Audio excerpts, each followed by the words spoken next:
Na çdo ditë vina me vullnet pozitiv, me shpresë që edhe partitë tjera politike opozitare do të reflektojnë për nevojën edhe domosdoshmërinë që Kosova të ketë institucione në radhë po duke konstituu për vendet.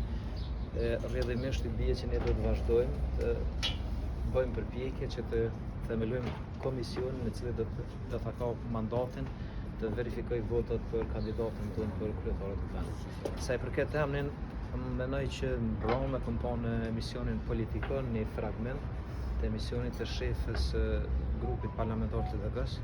Mendoj që ishte korrekte dhe sinqerte. Ja deklaroj që për asnjë emër të lëvizjes që është propozimi i lëvizjes vetëvendosje, ata nuk e votojnë. Rrjedhimisht gjithë kjo zhurma ose tentativa që me identifiku Albulina Haxhiun që është problemi, nuk është problemi.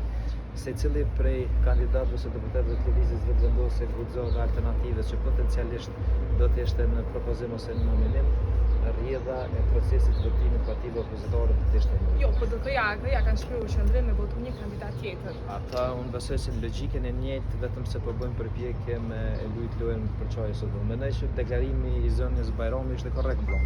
Ai deklaroi që asnjëherë në asnjë kandidat ne nuk e votojmë.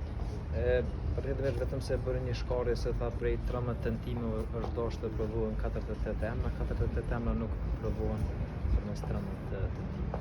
Zoti Veci, pse dje nuk ardhët në debat plus, po përmes një shkrimi në Facebook vendoset me çujt autorin e emisionit Çelpsir dhe shantazhues nëse nuk po e citoja se parafrazoj ka bërë shkrimin. Unë më marr pjesë në një ngjarje shumë të rëndësishme për Kosovën, nuk du me debatu ose me ngrit për shkak se ndalë të ndon gjitha shpjegimet e nevojshme, edhe rrjedhimisht të gjitha të pavarëtietet dhe shpifjet e radhës do të përfundojnë në pa di për shpifje në ditët në Ju keni punu gazetar, a mendoni që është gjuhë e dur ajo që keni përdorur atë?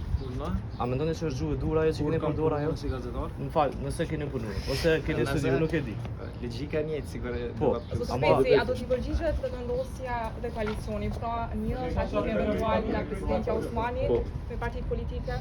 Tash sporën e pash si lajm, por nuk di se s'kam pak të informacione nëse ka ardhur një ftesë e tillë. Nuk ka ardhur ende, por nëse do të vijë. Tash kjo nëse do të vijë është situatë hipotetike. Po ai për dialog me parti tjera. Për dialog jemi jo vetëm për dialog, do thotë ne kemi vëllë ftesë për bashkëpunim dhe për koalicion. Dialog Kemi vëllë parti nuk vije. Po, nuk është tash institucioni i presidentit është institucion bipartijak, edhe nuk vihet ato kushte se kush merr pjesë ose kush nuk merr pjesë, po sidoqë të jetë e presum eventualisht nëse vjen një ftesë e tillë, po përveç ftesës është shumë e rëndësishme edhe përmbajtja e ftesës. Faleminderit shumë.